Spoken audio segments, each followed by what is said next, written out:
There is a certain kind of silence that only exists when the sun has gone down completely. Not the quiet of sleep, but the waiting quiet. The moment when shadows stretch across walls, when familiar rooms feel suddenly unfamiliar, and when darkness feels close enough to touch. Before switches, before bulbs, before light became something we summoned without thought. There was flame, a small, trembling flame, held inside glass, clay, or metal, alive, and always threatening to disappear.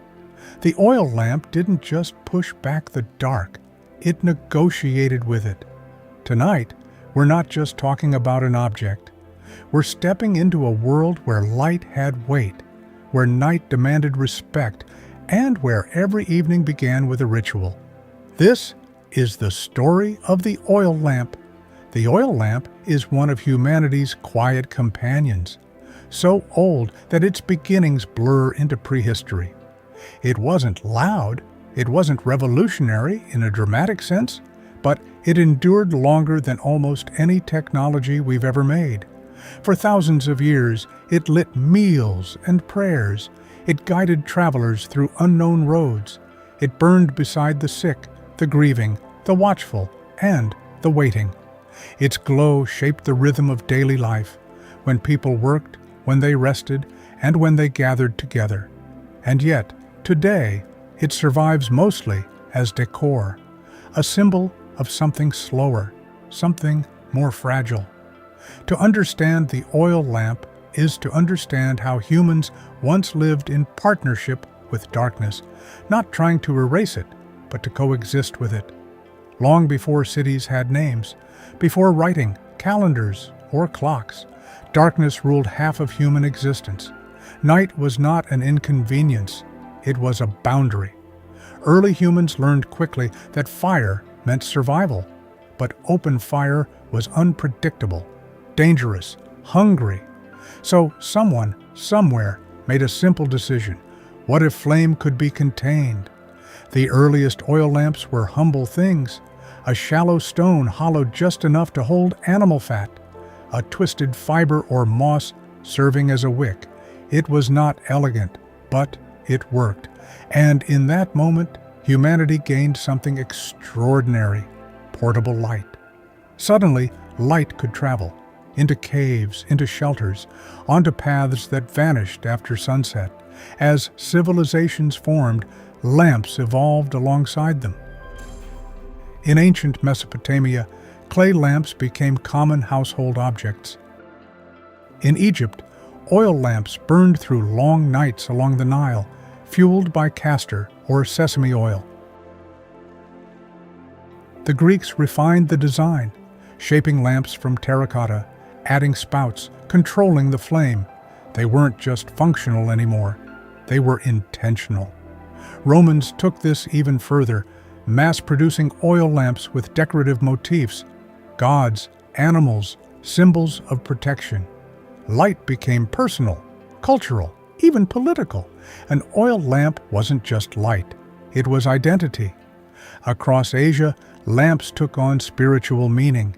In India, the diya became sacred, a symbol of knowledge triumphing over ignorance. In China, lamps marked festivals, ancestors, and transitions between worlds. In Islamic cultures, the lamp became metaphor, divine light, guidance, clarity. Mosques glowed with hanging lamps that turned illumination into architecture. And everywhere, the same truth remained. Light was precious. You didn't waste it. You tended it.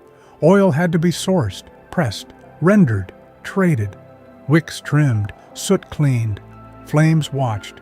Children learned early what carelessness could cost. Entire professions existed because of lamps. Lamplighters, oil merchants, wick makers. Cities developed rhythms around sunrise and sunset. Night was slower, quieter, but never fully safe. Yet within that vulnerability, something human flourished. Stories were told by lamplight, letters written, prayers whispered. The oil lamp didn't overpower the dark, it softened it. For centuries, this relationship endured. Even as glass chimneys improved airflow, even as whale oil, kerosene, and refined fuels changed brightness, the heart of the lamp stayed the same, a flame you could lose. If you've ever sat beside an oil lamp, you remember the sound first, that faint, almost inaudible whisper of flame. The smell came next, warm, oily, slightly sharp. Shadows didn't vanish, they danced. Faces looked different under lamplight, kinder, older, more honest. In many homes, the lamp was brought out only at certain times. Power outages, remote villages, stormy nights. It became an event. Children were warned not to touch it. Adults adjusted the wick with care. Time felt slower then. You couldn't multitask under lamplight. You stayed where the light was. And maybe that's why memories cling to it so tightly. Because when the lamp was lit, people gathered closer, not just to the light, but to each other. The oil lamp didn't disappear overnight. It was gradually outshined. Gaslighting arrived, brighter, harsher, more confident. Then electricity followed. Silent, clean, immediate. Light stopped being an event. It became a reflex. Flip a switch. No fuel, no tending, no flame. The rituals faded, the professions vanished. And with them, something subtle went too. Darkness stopped being negotiated with. It was simply erased.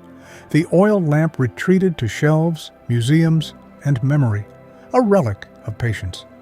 The oil lamp reminds us that light was once something we cared for, something fragile.